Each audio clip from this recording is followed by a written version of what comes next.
Okay. Good afternoon and welcome to the next webinar in the series. This is webinar number 4. And for those of you who don't know me, my name is Laurie Beagle. I'm Managing Director of Forums International. I'm very pleased today to have with us Jim Adams and Dr. Ali Yazdi from Rimilia, who are going to take you through how AI is transforming accounts receivable. At the end of the session, there'll be Q&As. So there's a little box at the bottom. So if you register your questions as we go along, then we'll get to those questions at the end. We're also recording this, and it will be available on the website in the next couple of days.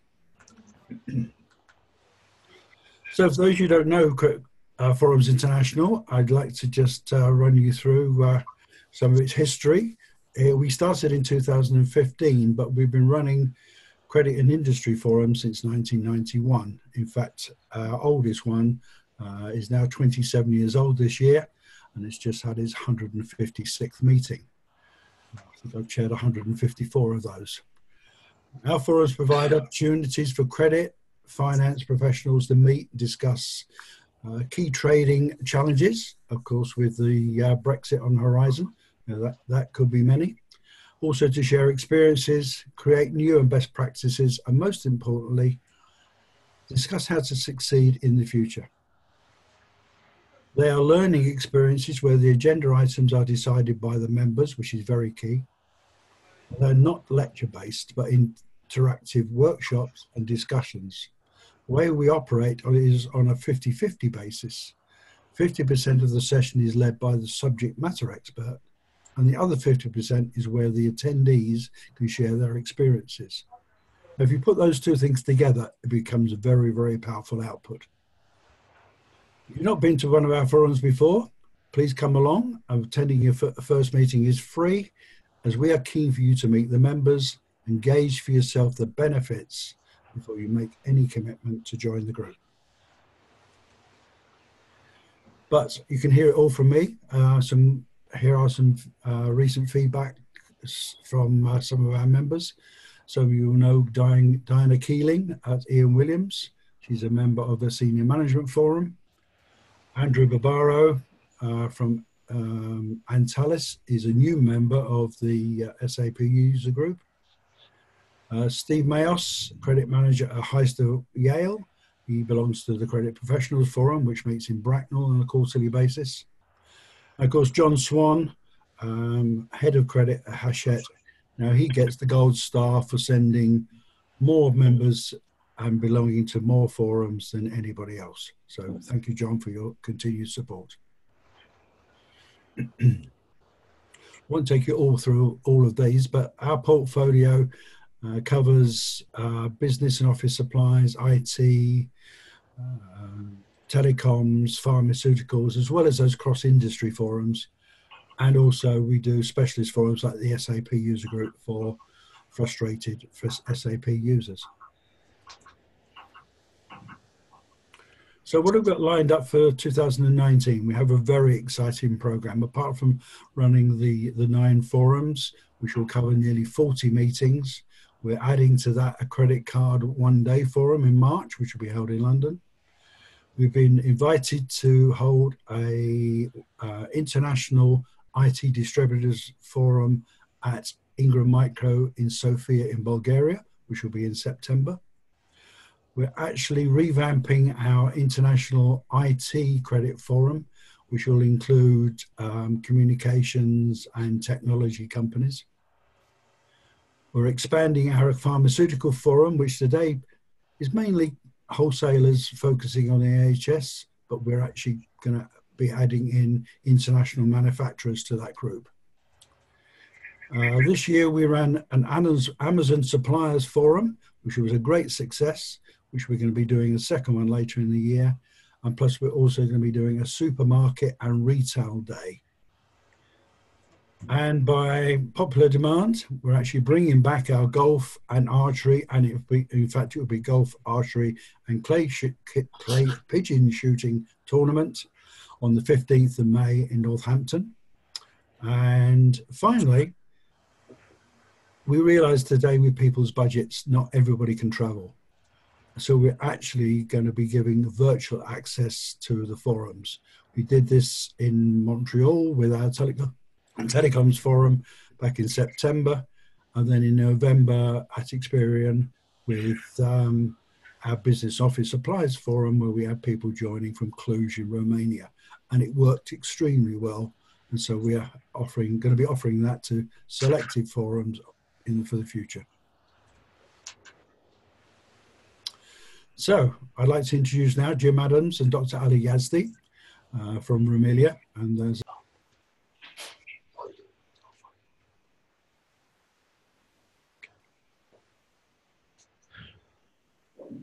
So thanks, Laurie.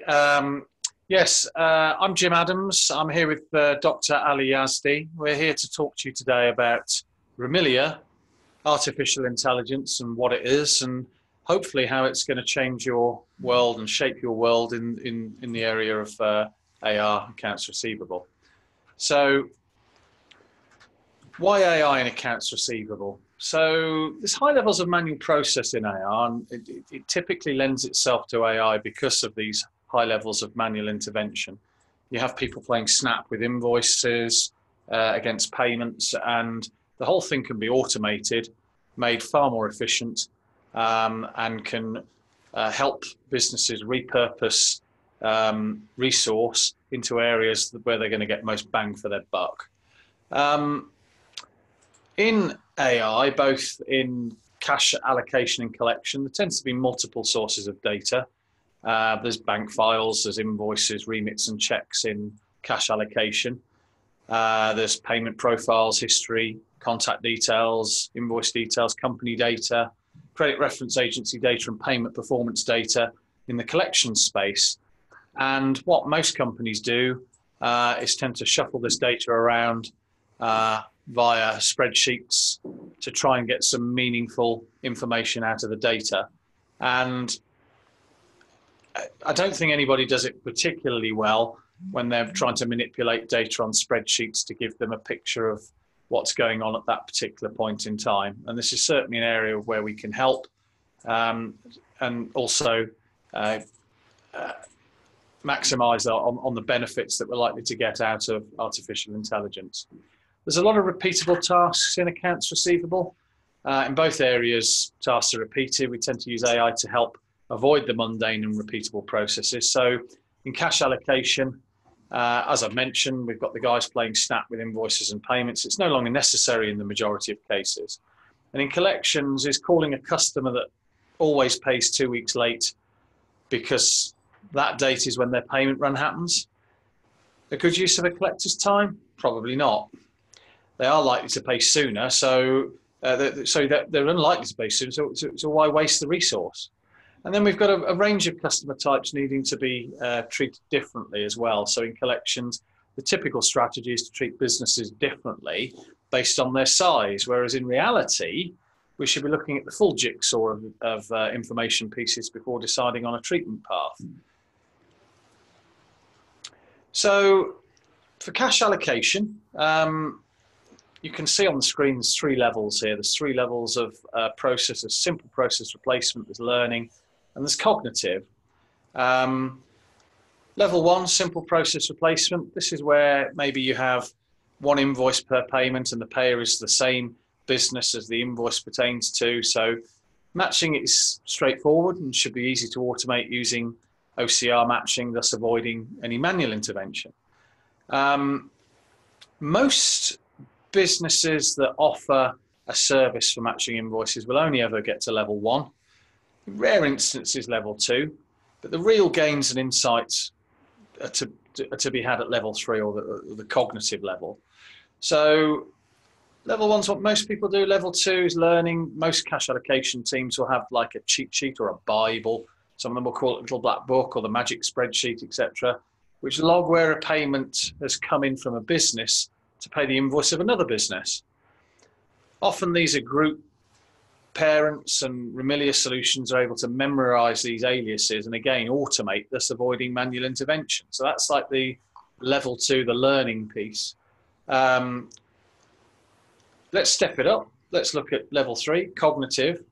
This is where we have very complex data sets and the software learns and provides faster and more accurate decisions. It gets to the point where it actually starts to suggest solutions. Once clarified by the user, it learns and it remembers. So we're able to do far more complex tasks that historically have required the intervention of a person. We can actually use our software and artificial intelligence to learn that and learn how things change. In layman's terms, let me give you an example.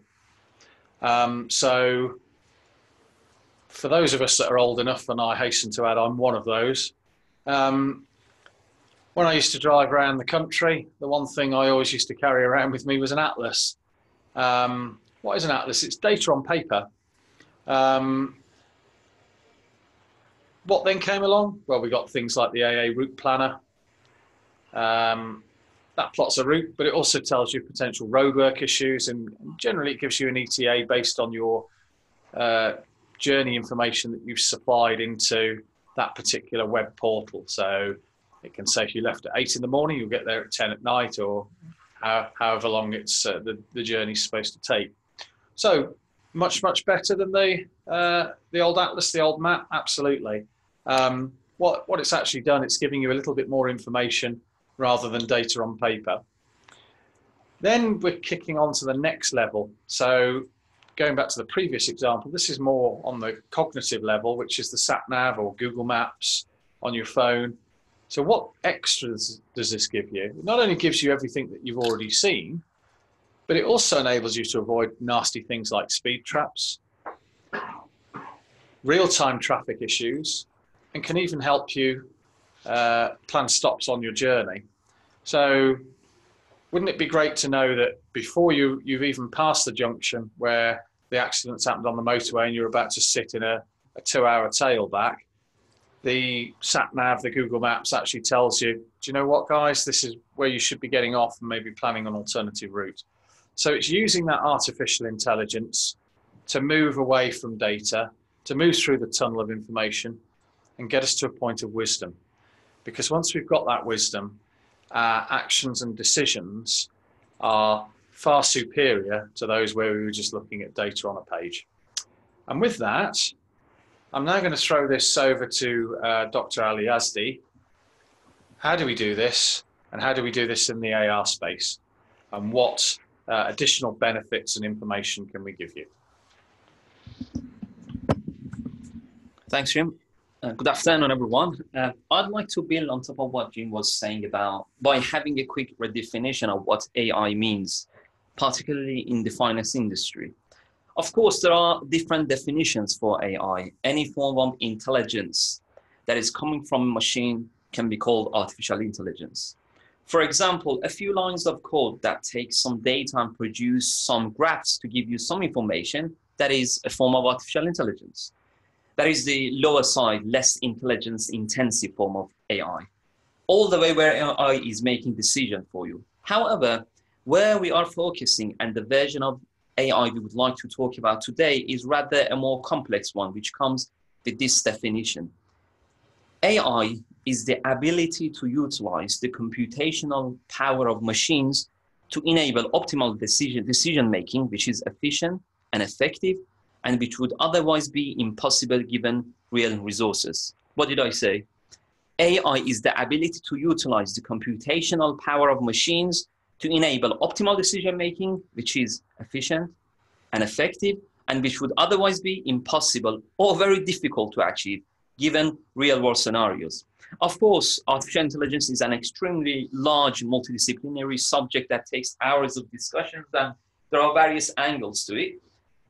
So let me give you a simple example that I always use. In fact, let me go back to the example of navigation that Jim was talking about. Imagine that you would like to go from London to Edinburgh. So that is your target, going from London to Edinburgh. There are different routes, options. Now, if I'm to only add 2 more requirements, so you're already facing a lot of options, a lot of routes that takes you from London to Edinburgh. Now, I would just like to add 2 more requirements to your target, to your trip. Not only that you want to go to Edinburgh, but you would want to do your weekend shopping on the way in a supermarket big enough to cater for your needs. And also you need to eat at a good restaurant, which, for example, provides vegetarian food. Now, there are hundreds of supermarkets, hundreds of restaurants. Which route now is the best route that take you in the fastest and most reliable way to your destination and allows you to eat wherever you want in the best place and also shop on the way? Which way do you choose to make sure you get to your destination in the fastest and safest way? And which allows you to eat in a desirable restaurant, which doesn't mean by the time you finish eating, you'll be stuck in a nasty traffic in order to get back to your main route. Also, you would want to do your shopping, not any supermarket, but you want to shop in a supermarket that doesn't deviate you from your best driving route. You see, adding just these two parameters, these two factors, all of a sudden makes your calculation of best route much more difficult. The question is, can us humans bring in all these various factors and find the best route? Can we do that? I would say yes. Humans can definitely, if they are given enough time, do that. You can sit down, we can sit down, go through the list of restaurants, look at the reviews, check every possible route. But the point is, we don't have time. We don't have hours or days to work this out. And even if we have, by the time we find the best route, the actual best route has already changed because traffic has moved on, a shop that you intended to go has closed, the restaurant is full now, and so on and so forth. There are so many factors, as you can see on this slide. There are so many factors and options, many of which are dependent on one another. If one changes, another one might change. Working the best route option is very time consuming, is very labor intensive. And these factors and options are continuously changing. They are dynamically changing. And of course, they are costly. And the finance back office and our credit management strategies are pretty much like this. I mean, you know a lot more than me about these, finance back office and credit manager and so on and so forth. There are so many factors and parameters that directly influence your customers. When they pay, how much they pay, what they buy, how much they buy. Do they pay only when they hit their credit limit throughout the year, or do they pay when they reach a certain level? Do their interaction with other businesses or their ups and downs with the value of share, for example, within the stock market, make any differences to you? And so on and so forth. And these factors might change unexpectedly or change from season to season. Also, there are a lot of new businesses coming to the existence and vanishing quick. Which one can you trust to do business with? And so on and so forth. And these factors make it, again, very difficult, time-consuming, ineffective, inefficient to understand the customer behavior thoroughly. Not totally impossible, like the example of navigation, but very difficult. What we need is what? We need to gain a thorough, comprehensive understanding of customer behavior. We need to see the customer behavior thoroughly. We need this understanding fast, and we need this understanding cheap. So we need a comprehensive understanding of our customer behavior. We need to achieve this understanding fast, and we need to achieve this understanding cheap. This understanding, particularly fast and cheap, is very difficult. And as I mentioned, because there is a complex environment in which there are tens or hundreds of parameters which are continuously changing, are interrelating to each other, are affecting each other. How can you make the right decision for the right customers or debtors in the shortest possible time with the least sources? And how do we achieve that? What if someone comes and gives you a pair of glasses with which you can see through the hidden complex patterns and behaviors? You can see these interdependencies or changes before they even happen. And this is exactly what artificial intelligence aims to do, providing you with that pair of glasses. It is all about visibility. The more you see, the more you can do, and the more cleverly you can make decisions. And you know more than me what this visibility will bring about for you. Effective collaboration, customer satisfaction, business successes, business strategies ahead of your competitors, and so on and so forth. So, what does artificial intelligence do? Of course, I'm being very short here. As we know, as I've mentioned, this topic of artificial intelligence is such a huge topic consisting of various aspects. However, briefly, particularly for our context, for our industry, artificial intelligence firstly automates and optimizes the time-consuming process of data gathering, organization, analysis, and calculation of statistics of analysis and visualizations, things that otherwise us humans have to do manually and on paper. Secondly, and most importantly, through the use of intelligent mathematical and machine learning models, AI can take hundreds and hundreds of factors and past cases at the same time, analyze them, and produce accurate forecasts for the future, for example, or suggest the most relevant and reliable decisions and actions to take. For example, by analyzing customers' current behavior and comparing that against a database of similar customers, you can decide when and how much the next payment is, depending on all other existing factors, such as the amount or proportion of the debt left, the size of the business, for example, and so on and so forth.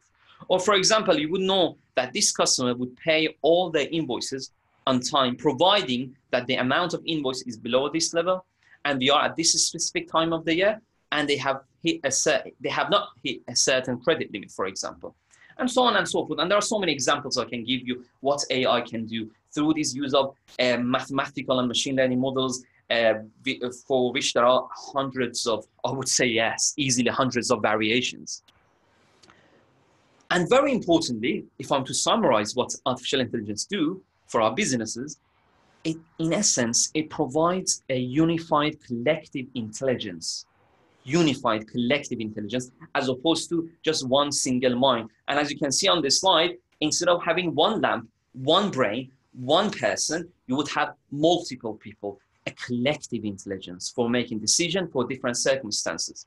Decisions which otherwise will not only be very lengthy and difficult to make, but more importantly, can potentially be ad hoc or subject to much more uncertainty as to why I'm making this decision for this customer and making decision for another customer. Remember, we are facing lots of factors, lots of options. Things are changing fast. And this is exactly why we need AI, for having that unified collective intelligence. And this is exactly what we are doing at Rimilia. I mean, we are building AI models that takes tens and tens of various factors for thousands and thousands of customer invoices and forecasts which invoice are going to be paid. Also, we are researching on the latest models that identify different payment patterns for groups of customers and allows us to understand when a payment will be coming through this customer, for this customer, and for how much, and why if there is a problem. This allows us to see customer payment trends and strategies and many more. So we are doing it right now with the group that we have here.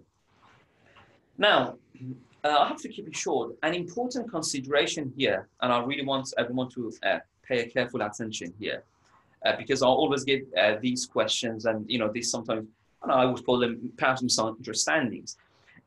Remember, artificial intelligence is not just about automation and that software applications do things automatically.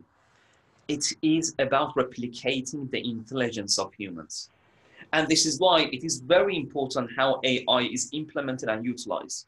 There is automation, of course. However, in order to make this automation useful and effective, we need human expertise. We need humans to validate the reliability and relevance of data, to provide the right context for the data analysis. For example, when I joined Rimilia, I had to spend hours and hours with credit managers and credit controllers to understand what is the context, what are the different factors in real world which are actually influencing credit controllers' behavior or customers' payment behavior. So we need we need expertise. We need human expertise to validate the reliability of data, to provide the right context, as I said, validate the result, validate the forecasts and predictions. We need expert credit controllers to feed conceptual frameworks into machines. For example, we need to extract the thoughts and reasoning process of the experts and humans, the reasoning process based on which they make decisions, and then try to inject that into the machine. Therefore, as I mentioned, artificial intelligence is not just about machines and automation. It is about understanding data, understanding real processes, and in real businesses. This is why AI, the right implementation of AI, is the one that is best for to this specific context. So it's custom setup. Also, you have human expertise and business expertise there. You know the right context, and also you know the right industry. You know what is best for this particular industry, and this is where the human element key comes in. And this is what we are focusing, of course, with our team at Rimilia. Now, lastly, I would like to sort of address a number of questions or perhaps uncertainties or sometimes misconceptions towards the use of AI. And this is not just specific to the finance industry in general. And these are the questions that I do get when I go to seminars and conferences. So number one, is really AI doable? Is it workable? Or is it just a fantasy? Well, I would say, yeah, it is practical. And this is exactly, as I said, what we are doing at Rimilia, stage by stage. I mean, section by section, we are looking at how AI can optimize and speed up companies' finance processes. For example, through the use of AI and data science, we are utilizing our extremely large database of customers, taking into account hundreds of factors influencing payment behavior, and then we aim to provide an accurate forecast of when payments are going to be made, for whom and for how much, and then what would be the what would be the best strategy to take for each customer to ensure on-time payments. So it is doable. We are not at the climax of it. We haven't finished. We're not done with AI. We're still in, I would say, early days, but it is doable. Very importantly, the other question is that, is artificial intelligence going to replace human in the finance industry, which means unemployment? Or does that mean loss of control over the processes? Well, as I've been explaining, particularly in the last slide, absolutely not. Artificial intelligence hasn't come to replace human. In contrast, AI has come about to assist human and optimize their productivity. It is to transfer how human operates and not to replace them. It changes where us humans need to concentrate, moving us from having to do simple but lengthy calculations and analysis to where we gain much deeper and dynamic, and I stress on the word dynamic, to gain a much deeper dynamic understanding of data, and then being able to feed the machines with the fundamental wisdoms and conceptual frameworks so that machine can do the hard work for us. So we're not trying to, cause unemployment. I mean, of course, I always give the example of having now internet and telephones, or WhatsApp applications such as WhatsApp, to say about 30 years ago. I mean, back there, we needed a lot of people who work for Royal Mail. They have to transfer letters. If I want to send a simple letter, hello, how are you, to my friend, I have to write it, and then someone needs to come and collect it from me, or I have to put it, through a box, and then they'll transfer it. Now, because of the use of internet, emails, WhatsApp, and so on and so forth, you could say that we have caused unemployment for Royal people who would potentially work for Royal Mail. But no, we have created a lot of more jobs within the internet industry, within the technology industry, and so on and so forth. We just have to, AI is here to move us, to move our concentration to where we really need to concentrate. And AI is here to do the easy but time-consuming work for us. And I think I leave it at this point. I mean, we can answer questions if there will be any questions. Back to you, Jim. Okay, so thanks, Dr. Ali. Thanks for that insight. So I guess the question on everybody's lips is, okay, we've got AI, but what does it look like in some of Rimilia's solutions, so specifically our collection tool? So by using AI, we can help reduce the time taken by credit controllers working out what to do. So the Rimilia Collect solution automates collection strategies based on individual businesses, and it does it automatically. So for instance, we can identify which media types best respond to which the businesses respond to in terms of collection. Should we make a phone call? Should we email? Should we send out paper reminders? The ability to offer different strategies for each individual customer becomes key. Rather than treat your existing client your clients as just one blanket of business, you're actually focusing in and having different treatment paths for individual clients. They'll appreciate it more. It's better for them. It's better for you. And you're probably likely to get more business from it. Reduce 90-day debt. So how does that work? By focusing resource and effort on the customers we've identified as likely to pose you issues, we have the greatest impact on 90-day debt and DSO reduction, because we're focusing our resource on areas where we can actually have an impact. Likewise, bad debt provision.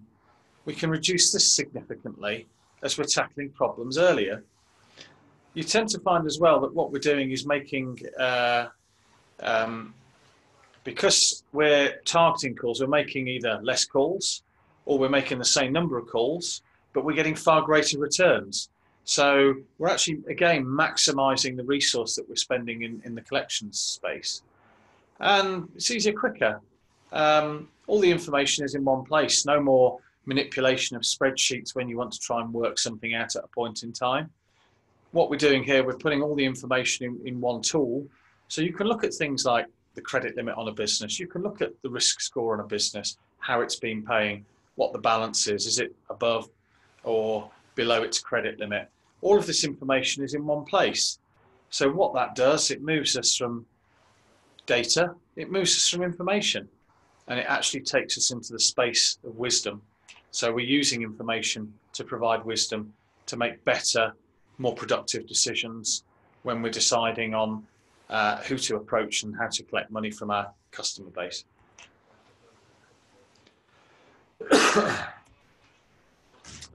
So, what does that look like in our tools? What we're seeing here on the screen is day one forecasting of a month. So we've got some statistics, some MI stats that we can pull out of our collections tool. So what this is telling me is that if you look in the green, we've got what is being predicted through the use of AI that's likely to get paid and on what days it's likely to get paid. If we add that to the piece in yellow, which is the promises to pay in remit, so we've had a remit come into the business. We haven't as yet had the payment, but AI tells us that we'll get that payment in the next 3 days. Likewise, if we've picked up the phone to somebody and they've promised to pay us on a specific day of the month and a specific amount, we can put that into our forecast as well. The grey bars you'll see on the far right-hand side, these are direct debit, which typically come in at the end of the month, and we can forecast what that's likely to be. So what are we trying to do here? Well, we're trying to collect as much of the 140 outstanding as possible, and our target for the month is 120. And this graphic representation here is telling me if we do nothing, we're probably going to finish around the 100 million mark. So what happens with the collection tool? Using our AI, focusing our resource in the correct areas. Let's take a look at where we are halfway through the month. And you can see at the bottom of the graph, we've got payments that have missed. They're in the red. It happens. We've got payments in orange. So these are businesses that are saying, no, unfortunately, we can't pay you. We'll set a future date where we're going to pay you, but it's not in month. So it's not going to count towards our revenue stream or towards our target.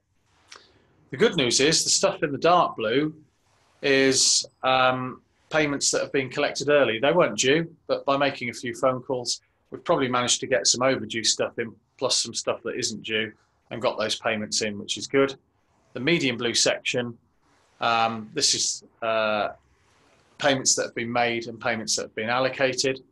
The light blue is payments that have been made but not yet allocated. And then that leaves us with the familiar tale, similar to the one we saw on the previous slide, which is in green, we've got what's forecast, what we know from our AI is likely to come in on specific days and the value. And again, in the yellow, we've got our promises to pay, but also the remit. So we've got a remit in and we know that a business pays within 2, 3, 7 days the remit. We can forecast that, and the direct debits. So now I'm halfway into the month, and I know that I'm going to be up around about 138 million in terms of collections. I know, and I can forecast back to the business with accuracy, that we're going to achieve our 120 million target. We're going to overachieve on that. So you know what? If the business knows that and it's short in other areas of the group, maybe it can shift that money around to save paying bank interest charges. So this is the sort of insight that you can get from our collections tool. Here, simple graph, debtor predictability using AI. So how many debtors are predictable, how many are unpredictable? Using AI and the methodology that Dr. Ali's talked about, there are around about 41% of our debtors that we think are predictable. We've actually taken our own client information to do this analysis. We've taken information from a couple of our clients, with their permission, of course, and come back and said, yeah, do you know what? We could predict 41% of how your debtors are going to pay. Interestingly, winding that on, it tends to be the bigger, on the sample set of data that we have, it tends to be the bigger debtors, and therefore the ones with the most invoices that are the most predictable. So the good news is, from an AI perspective, that makes the whole ledger a lot more predictable in terms of the invoice volume. So we're probably looking at being able to predict 79% of the invoices across our ledger and when they're likely to get paid. So based on the sample sets of our data, you're looking at the story, the values improve. The more invoices a customer has, the more predictable it becomes, and the larger balances, which at the end of the day make up the bulk of outstanding debt, and they become more and more predictable. So I'll leave you with this thought. Combining artificial intelligence and data into real, actionable wisdom is what Rimilia and its software solutions enable you to do. Do we have any questions? Thank you very much indeed, Jim. Thank you very much indeed, Dr. Ali. Yes, we have a few questions for you. The first one is, AI solutions look great in theory, but what are the real world results? It's a great question. Laurie, I'm getting a bit of feedback. Could you go on to mute? Yep. Thank you. So, great question. And probably the way that I would find it easiest to answer is if I used one of our case studies that we have performed for one of our clients. So the client's a company called Veolia. You'll know them as the bin people, but as I do, but they're actually a waste management company. If you meet anybody from Veolia, please don't call them the bin people and don't mention my name when you do it, because you'll probably upset them. So what did we do for Veolia? So Veolia had some challenges on cash to the point where not only were they unable to allocate millions of pounds worth of cash in a timely manner, but it was also posing them a problem in terms of auditors, and the fact that their auditors were saying that there was an audit recommendation that they needed to address this unallocated cash issue. The unallocated cash totaled around about £8 million.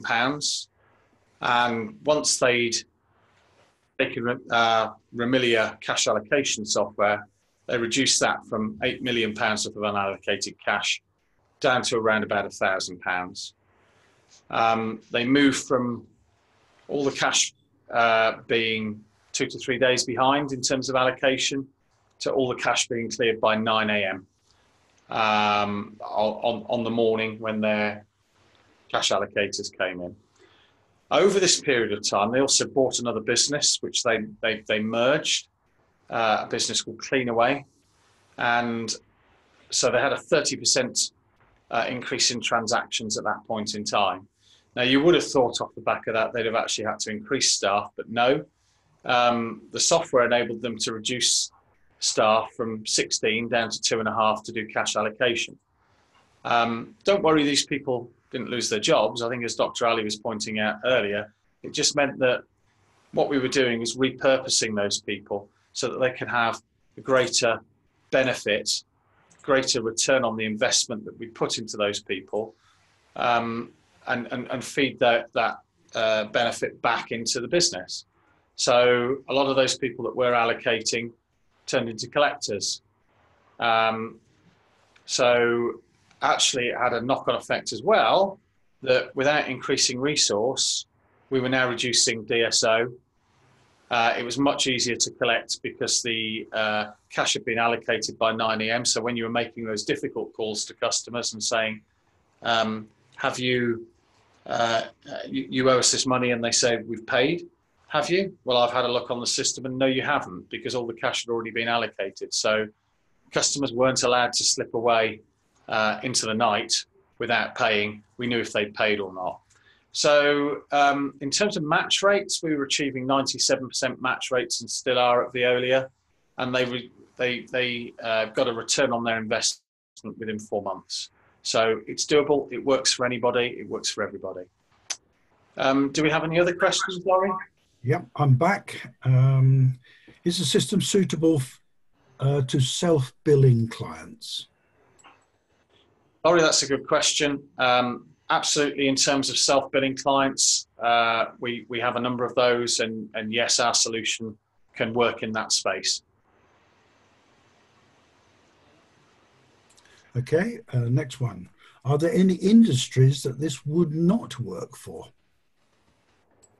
What industry is the questioner in? Recruitment, I believe. Recruitment, okay. I haven't come across an industry where this doesn't work, and certainly in recruitment, we have a number of customers, happy customers who are using our cash allocation solution. Just off the top of my head, I can think of Reed and Adecco. I'm sure if this was something that you wanted to progress, or the question wants to progress, I'm sure that we could organise maybe a site visit for them so they could take a look at what they're doing. But yeah, these guys have been using it for a number of years and reaping the benefits of the solution, getting in their cash, getting it allocated, and making that money easier to collect. Okay, well done, Jim. A couple more questions here. How does AI work for part payments? So yeah, in terms of part payments, Laurie, we have a number of customers that take part payments. We have a number of customers that take discounts as well. There are a number of scenarios that we've come across. In fact, I'm not saying we've come across them all. You're always surprised around every corner, but I would say the majority of them we've seen. So being able to do things like part payments, discounted payments is not a problem to us. We already have clients that are doing this, so we're geared up to do that. We have already built into our cash allocation tool over 200 different rules that sit in the background, which we can dice and slice and merge and blend to make sure that we can give the optimum performance of our cash software for our customers. But it's, yeah, those scenarios, it's nothing that we haven't come across before. Okay, and the final question is, what happens when you need to credit an invoice which has already been paid? Yes, so if that's the case, it really is a couple of clicks away. So if you've actually allocated something, so I know I was talking to a customer the other day, and one of the problems that they'd had is they've had a payment come in euros to a sterling account. It had been allocated incorrectly. So you can unallocate and then reallocate just by doing like a credit and re-invoice. So that's no problem. The solution caters for that. Okay, well, I'm going to say thank you very much again, Jim, and thank you, Dr. Ali, and thank you all for joining the webinar. As we said, the copy will be on our website in a couple of days' time. Next year, we're going to be running 2 webinars per month. January, we're just going to be doing the one on the 22nd.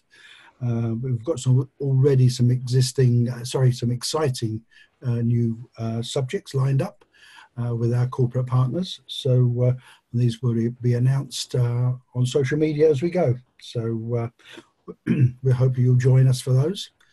For those of you who don't know Forums International very well, please have a look at our website. It will tell you all about the forums and also the next meeting dates, and also some of those new initiatives I mentioned earlier that are going to be happening in 2019. So thank you very much indeed for joining us. And the last thing to say is wishing you all a very, very Merry Christmas and successful New Year, and hope to see you in 2019. Thank you very much.